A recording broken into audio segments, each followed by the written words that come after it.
and this is where we're gonna get to it. So first let's talk about what Go ahead. So Let's go balls deep. we were informed a while back. This was probably it was before Guardians of the Galaxy in the information that came out, and we were told that James Gunn was going to be at the helm of DC. And to many of us, we were like, "Oh, okay. Well, this is good. This is good news. This is going to be different." Because we all looked at it as he made the Guardians of the Galaxy. He was able to direct and produce and did all that stuff. So to many people, it was okay. Let's we trust him. Can you hear me now? Hello, can you hear me? Yeah, I can hear you now.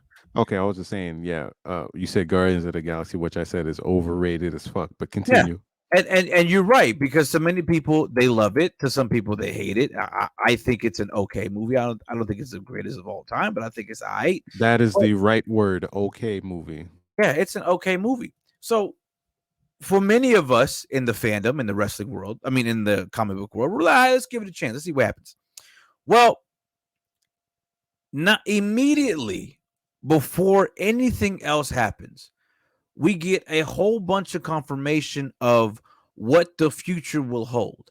Now, before we even get to what transpired this week, we have to understand that the only DC movie that came, well, not the only one, but the DC movie that was, in many eyes, looking to put DC back on the map was Black Adam.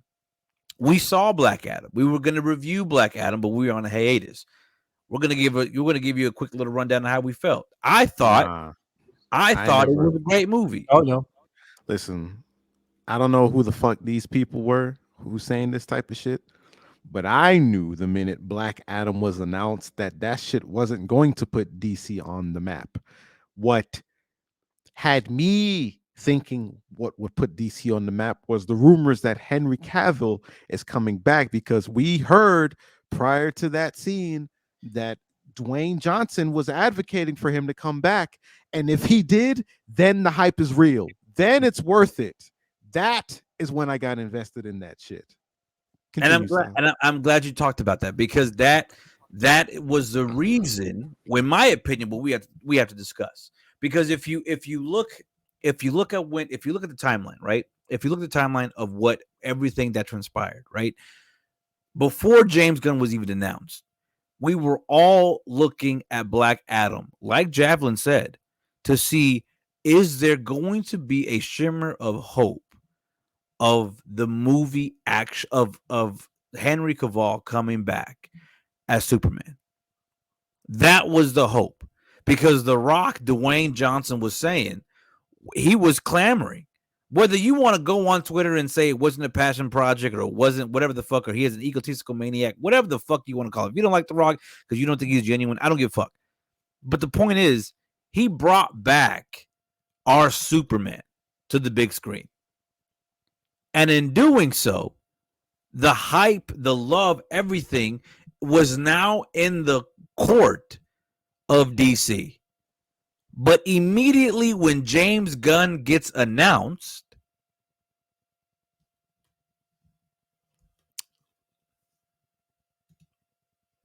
his first order of business was taking care of Superman as a priority, because let's be real, Superman, you can make an argument about Batman, sure, but Superman was the first. He is the literally the father of DC. So without Superman, the rest will crumble. And that's literally what he acknowledged is his first priority, Superman, which most of us are like, yeah, good, great, cool. Granted, Batman does sell more, but that's why I digress. That's why I said that's why I made the argument. You can argue with Batman.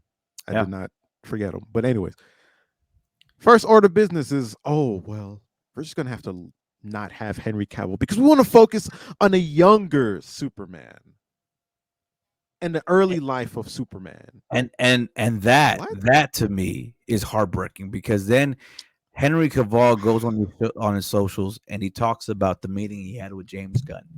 And I quote, he says, "I have just had a meeting with James Gunn and Peter Safran, and it's sad news, everyone. I will, after all, not be returning as Superman. After being told by the studio to announce my return back in October prior to their hire, this news isn't the easiest, but that's life. The changing of the guard is something that happens. I respect that James and Peter have a universe to build. I wish them and all involved with the new universe the best of luck and the happiest of fortunes. For those who have been by my side through the years, we can mourn for a bit, but then we must remember Superman is still around. Everything he stands for still exists, and the example he sets for us are still there. My turn to wear the cape has passed, but what Superman stands for never will. It's been a fun ride with you all. Awards, onwards and upwards. This to me, okay.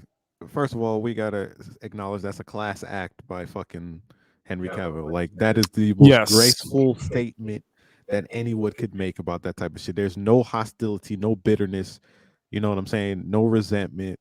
At least in the statement, just love that he has. An undying, true, passionate love for not just the character, but for his people. Just the people that he knows is behind him. Like, come on, man. Like, how could you say something about that now? James Gunn, this guy, for who's so renowned for making hits after hit, right? The Suicide Squad 2, right? Like that was a hit, right?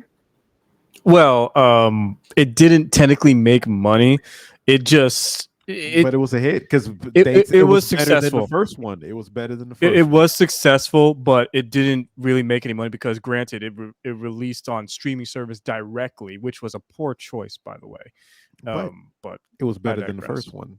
Better than the first one. Yes, yes, it was. It to me shows his lack of understanding of why Henry Cavill is so important to play Superman. The reason for that is because you can like Man of Steel. I like Man of Steel. But that wasn't the best version of Superman. Henry Cavill's depiction in terms of how he looks is the best looking Superman we have ever had. And we know he has what it takes to play the perfect Superman because, yes, Batman versus Superman was trash. I'm sorry. You can fight me on that. I think it was trash. And then when we get to the Justice League, how that flipped and the scheduling conflict he had, because remember, he was filming The Witcher during that time, season 1. And this, or was it The Witcher or something else? I can't remember if it was a different movie or The Witcher, but he had a beard and they had to fucking CGI his fucking face, which looked god awful. It was the Justice League one, actually. That Justice League, excuse me. It was not the one with Batman Josh Whedon. Yeah, the one Josh Whedon. The one after Batman versus Superman. Yes, that's right. That's right. Yeah. So it was Josh Whedon. The writing was just bad in the mishandling of these characters. But it was never him specifically playing Superman. It's just the material given to him wasn't bad. But then when we get the Zack Snyder cut Justice League, we get a shred of hope of what this Superman really is about when we see it. And it is a beautiful thing to see. Towards the end of that movie, when I seen him as Clark Kent putting up the fucking suit with the glass, everyone wanted to see that. Like, please come back. Let's see if we get a Man of Steel 2. Okay, you don't want to do a Man of Steel 2? Fine. We don't got to do that. You want to detach everything from the Zack Snyderverse? Okay, fine. But that doesn't mean you have to get rid of Henry Cavill for that, right? You don't have to. Look at what's his name? Ryan Reynolds. He got to play 2 Deadpools. Look at that. Who knew you could play 2 different versions of the same character and make it work with different fucking the material that's given to you, right? This is a shining example of that.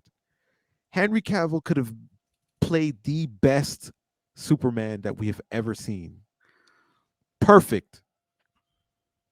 But you want to focus on a younger Superman. We've been down this road before. Listen, I it's called Smallville. Fine. We've been down this road. Fine. You don't want to. Fine. You want to focus on a young Superman? There's a way to do it, man. Make in a way that guarantees people are going to spend money for this, you have to dedicate a Superman movie to Henry Cavill, another one. Your money's going to come there. And then you can give him his graceful exit and then focus on your younger Superman in a different universe. Use the Flashpoint to set up for that shit. Like, figure it out there. There's ways of doing this thing. You could make Henry Cavill Superman fucking Kingdom Come, for God's sakes. Something. But no, you want to can him at the height of when we needed Superman the most. Holy shit, think about that. When people needed Superman the most, and they're like, Henry Cavill we need him. Please help me, Obi-Wan Kenobi. You're my only hope. And then they're like, yo, after the fucking Warner Brothers after their foolishness of keeping him away and finally caving into Dwayne's like, okay, fine, we're gonna bring him back. And then seeing the positive reception, people like, oh my God, yeah. Nah, fuck it. He's like, oh, we had a good conversation. I'm sure they had a fine conversation. I'm not doubting that. But it's the principle behind all of this. You don't see how bad this is, how it looks. You can't convince. I don't think you really can convince a lot. There's going to be some people you can convince, but really? You're going to convince everyone after all of this, after all the legwork pulled to bring this guy in, how hard it was to bring him in just to get him out that fast, because you want to focus on the younger Superman and the early life of Superman. I could have sworn they have de-aging technology. But it's not even that, Javelin. I don't think it's that, Brian. It's the fact that it's the fact that DC continues to not enjoy money. It's the fact that James Gunn has lost all credibility as a booker, and I'm using booker loosely in the sense that he is in all sense of purposes, he is booking DC. There's an article by Variety that literally he talks about how he has already mapped out DC. Cool, you are booking the show now, and in this show you are refusing to put in what everyone wants the most. It's not even wants the most. Like, come on, my guy. Okay, here's the thing. I'm gonna be honest. When I heard he was going to attempt to adapt the Kingdom Come run of Superman, not only that, the Kingdom Come in general, actually, I was actually hyped about it because I'm like, okay, I know this is heading, so we are gonna get one of the best comic book fight scenes, which is like Billy Batson, Captain Marvel, or for what you guys want to call him, Shazam versus Superman. We're gonna get that. We're gonna get our older Batman. Basically, we're gonna get this whole chaotic fight. Hell, I'm gonna get my Flash that he moves he moves so fast between dimensions in the ticks of a second. By the way, read that book, folks. That's actually what happens with the Flash.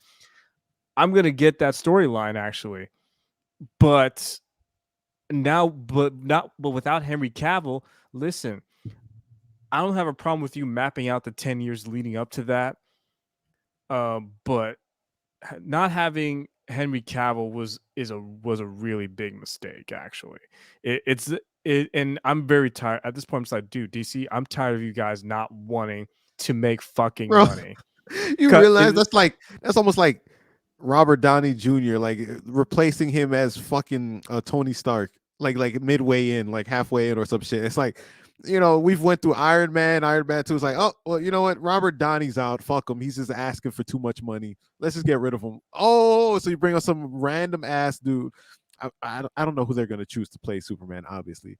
But whoever it is, this person is in a lot of trouble here. You already have the deck stacked against you, whoever's going to come in to play that role. Because you have unhappy people right now. And Onyx brought up a point. Actually, Onyx brings up a point. Yes, that is pushing the moneymakers. Because granted, okay, now you have Henry Cavill's, the people who are supporting this man, they're going to move to give bum-fucking Amazon. They're going to give that money to them now. And they're making what? He's getting a role in Warhammer 40K. Yeah. I'm happy that he's getting that project for the record. I don't trust fucking Amazon, especially after what happened with Wheels of Time and Rings of Power. I don't trust them with that shit. But And that Marvel. money's gonna go over to them. Let's just call it as it is. That money's gonna go over to them. The decision to, granted, they are moving for apparently they're gonna move forward with Robert Pattinson's Batman and incorporate him into the main storyline. Yeah. But whomever's gonna be taking on this new role has not only big shoes to fill in, but these are tremendous shoes to fill in. But because we really wanted Henry Cavill.